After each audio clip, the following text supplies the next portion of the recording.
It's on. See? Here, let's. Ben and I are taking our walk. My name is Tony. September is Pediatric Cancer Awareness Month. And every day in September, we're walking 3/4 of a mile in memory of our son, Sam, Ben's brother, and who he calls Bubba. We lost Sam on January 23rd of this year. He fought cancer for 4 years, evening. And at the end, it snuck up on us. Low blow, in my opinion. And it got him. I was thinking the other day about how we were always optimistic, hopeful fighters. I think that's pretty common to almost all of the cancer parents I know. I've only met a couple who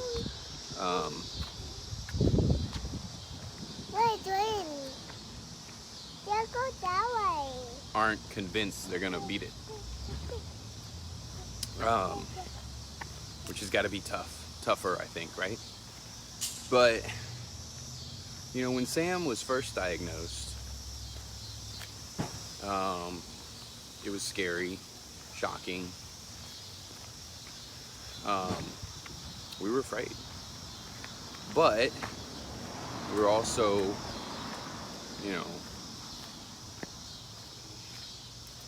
we had things along the way that looked great, that made us hopeful. So I think I've talked before about how he got moved to intermediate treatment schedule instead of high risk, intermediate risk. And we get that news, and it was great. Less pain, less worry. Scans come back and things are 99% gone and they look great. They warned us about side effects and everything, but I remember the first time in this whole adventure that I realized that he was going to be permanently affected by this, even if he made it through. I remember the very first moment. I've mentioned a couple of times that one of the side effects of the platinum-based chemotherapy drugs, Sam got cisplatin and carboplatin. One of the side effects of those is that kids can lose their hearing. And they had told us that. The day that I'm thinking of, I took Sam up for a checkup, and he had a hearing screening just to kind of see how he was doing. And I'll tell you, what I was used to, I've told y'all before, what I was used to was all the nurses and doctors just shaking their heads in amazement at how quickly he recovered from things, how well-mannered he was, how he would participate even at 3 and 4 years old in his own treatment. Like model patient and kicking butt at everything he did. Like that's just how he rolled. So we went in for this hearing screening, and he wasn't comfortable. They had to put him into a soundproof booth. They're gonna do the things where they play the tones and you listen to them, and so he wasn't comfortable going into the booth on his own. So I went in and he sat on my lap when he went through these tests. And he had little headphones on, and they would play the tone, and he was supposed to move a toy from one bucket to another when he heard the tone. And we got to, they started at a low frequency and high volume, and got to higher frequencies and lower volumes. But it got to the point where I could hear the tones. He was not moving the toys. Now we had no idea going into that that he was having any hearing problem. Because come to find out, he only lost the hearing in one ear. That's so mean. And he compensated so well with his other ear that you couldn't tell, even when he wasn't wearing his hearing aid on. So I went into this with the full expectation that he was just gonna fly right through it like everything else. And I gotta tell you, that was the very first real deep gut punch for me as far as his treatment goes. That's when I knew, like I said, that we weren't gonna make it through this unscathed. And man, to think back now on how I wasn't worried about it, about him needing a hearing aid or anything like that. It just made it, I don't even know if made it more real is the right way to say it. It just made it hard. Like, that was my boy who nothing ever slowed him down. And at that point, I was like, nothing's ever slowed him down, even cancer. And that didn't slow him down, but it was hard. That was really hard for me. But man, now I think back at how hard that was. And if we could go back to where, man, he just lost the hearing in his ears, that would be amazing.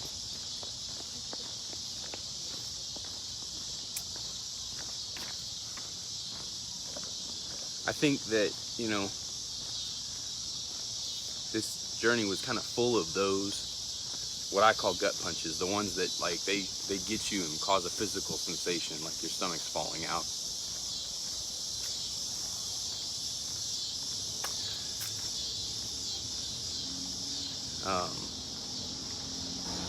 Some of his scars were like that for me. He had, in the end, Sam had so many scars. He had an almost invisible one in front of his right ear where they did his biopsy. That was some of the best stitch work I've ever seen.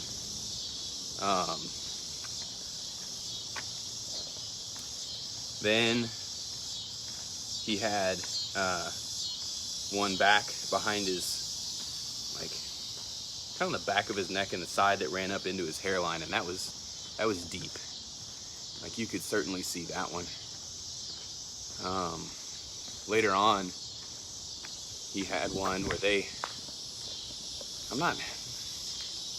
not pulling punches with you guys. They basically had to cut from here over to here and fold forward his cranium for a brain surgery.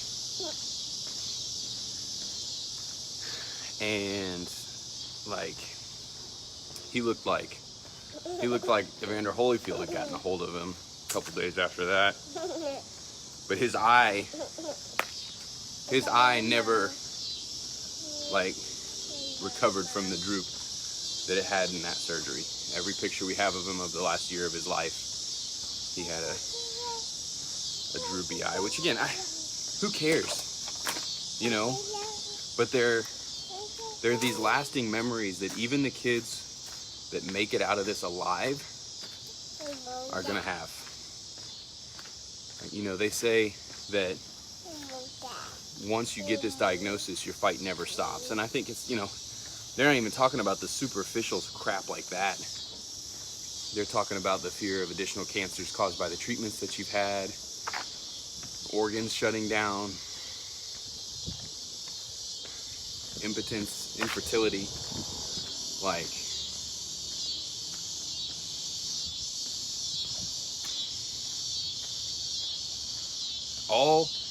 all of them are, it's easy to say, yeah, I would certainly take all of those things to keep my son alive. But like, man, I wish we didn't have to have that choice. I wish that we had treatments that weren't so painful. I told you guys before about Sam on the Dilaudid and morphine trips.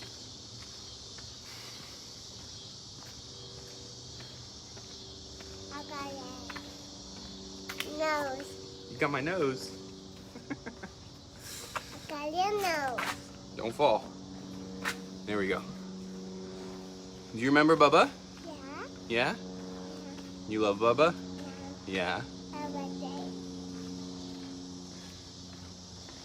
You love Bubba every day? Yeah. Yeah. You tell him night night every day too, don't you? Yeah. Beanie stops by his pictures on the staircase every night on the way up. First is night night mama, then he goes and tells sister night night, then he makes me stop on the stairs so he can say night night to Bubba. One of the hard things, night night is hard for me with Ben. With each of my kids, there's been a natural song that became their bedtime song. Okay. Every single night. With Emmy, it was Frere Jacques. Like I sang Frere Jacques to Emmy every single night. Sam's was Bushel and a Peck. Also, You Are My Sunshine. No. Sam was Frere Jacques. And I shared it with both of them. Maybe they weren't so different for everybody. Ben's is certainly different. There's a cat. Ben's, for some reason, every night gets Redemption Song by Bob Marley. Every night. And You Are My Sunshine. And that's kind of tough because every time Sam was having a whole lot of trouble coming out of anesthesia, or he was worried or sad or we just needed him to fall asleep, I would sing him Frere Jacques first. That was the one that worked the best on him. And You Are My Sunshine. And so the last day when we were all in there in his room and he was already gone. He was still pulling breath, but he wasn't really there. But we were trying to help keep him calm. And so I sang as best I could because I couldn't keep my voice. I kept breaking. But I sang Frere Jacques and I sang You Are My Sunshine to him. And now, I sing those at night to Ben. And there's just that flood, just a flood of emotion that comes up. And some nights, I've talked to y'all before about the grief. Some nights my ability to cope with that are better than others.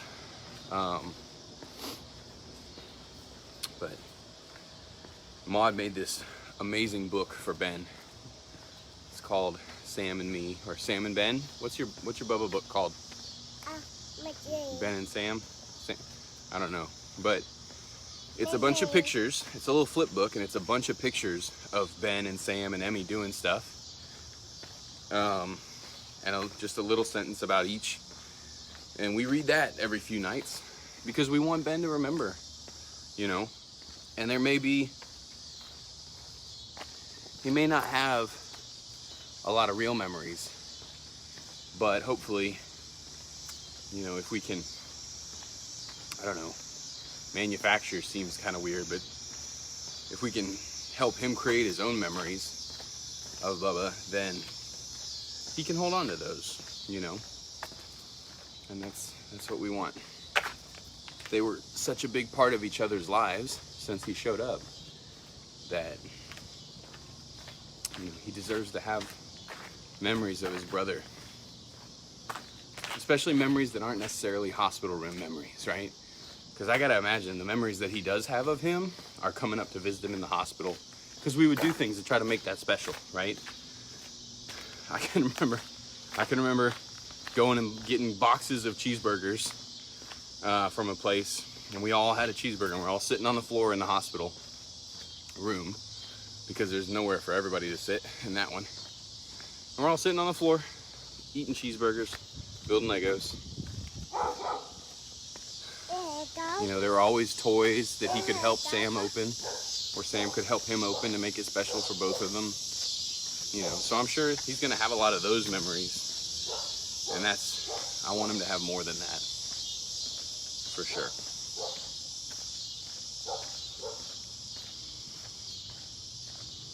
I think the biggest,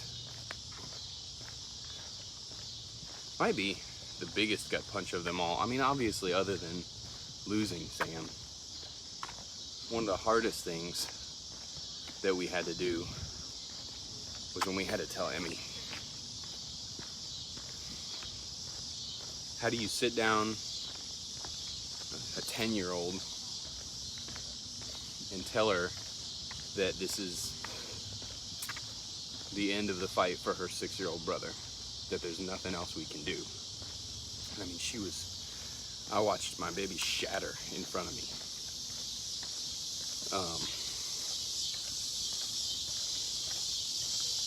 Like that, I will always be able to tell you exactly where in the hospital we were sitting, in what room. Just heartbreaking.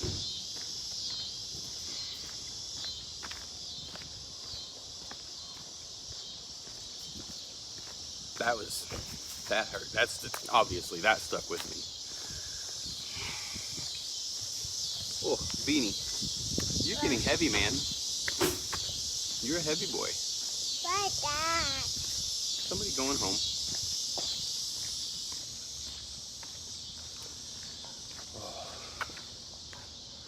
What else? Watching him at sports. I was so like, almost everything that goes on during that fight has like a bittersweet ring to it. Like, you know, we were so excited for Sam to be well enough to do sports. And watching him get out there and watching him get out there and play soccer and play t-ball. He did some coach pitch, like, that was amazing. But at the same time, I watched him run just a little bit slower than everybody else. I watched him tire out just a little bit faster than everybody else. I mean, his body had just been through so much at that point already. Low bridge, Bubba. That he just, you know, on a cellular level, like his body just wasn't able to produce what it needed to transmit energy throughout. And that, you know, that kind of brings us back to why we're here, right? We're here raising funds. We're doing these walks in Sam's memory, but not for Sam, because we can't help Sam anymore. We're doing these for the kids who are still in the fight, and the kids who are gonna fight, and their families. And if the money that we and other families like us can raise for organizations like Alex's Lemonade Stand, some of that's gonna go to research. And if that money can buy us a treatment that just makes it one little bit easier for these kids, I'll walk every day. I'll bore y'all with my rambling forever.